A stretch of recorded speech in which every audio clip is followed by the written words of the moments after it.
জানাতে চাই রব্বুল আলামিনের অশেষ রহমতে আজ আমি আমার প্রিয় মাতৃভূমিতে ফিরে আসতে পেরেছি আপনাদের দোয়ায়। আপনাদের মাঝে প্রিয় ভাই বোনেরা, আমাদের এই প্রিয় মাতৃভূমি 1971 সালে লাখো শহীদের রক্তের বিনিময়ে অর্জিত হয়েছিল।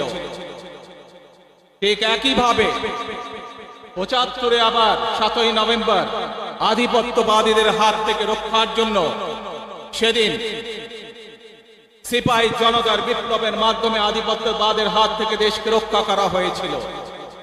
একইভাবে পরবর্তীতে 90-এর স্বৈরাচারের বিরুদ্ধে এদেশের জনগণ, এদেশের খেটে খাওয়া মানুষ তাদের গণতান্ত্রিক অধিকারকে ছিনিয়ে এনেছিল। কিন্তু তারপরেও ষড়যন্ত্রকারীদের ষড়যন্ত্র থেমে থাকেনি।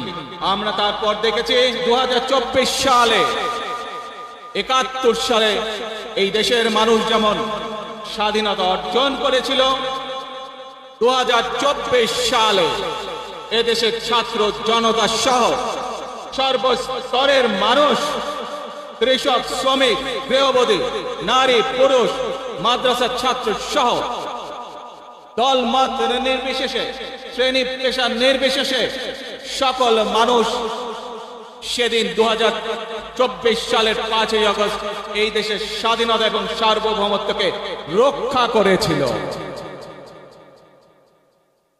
প্রিয় ভাই বোনেরা, আজ বাংলাদেশের মানুষ কথা বলার অধিকার ফিরে পেতে চায়, তারা তাদের গণতান্ত্রিক অধিকার ফিরে পেতে চায়। বাংলাদেশের মানুষ চায় তারা তাদের যোগ্যতা অনুযায়ী ন্যায্য অধিকার পাবে। প্রিয় ভাই বোনেরা,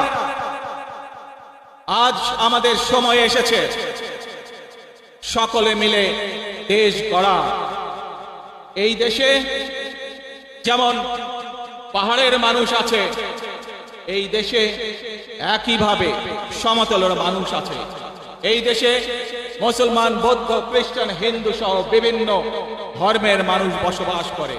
আমরা চাই সকলে মিলে এমন একটি বাংলাদেশ গড়ে তুলবো আমরা, যেই বাংলাদেশের স্বপ্ন একজন মা দেখেন, অর্থাৎ একটি নিরাপদ বাংলাদেশ আমরা গড়ে তুলতে চাই।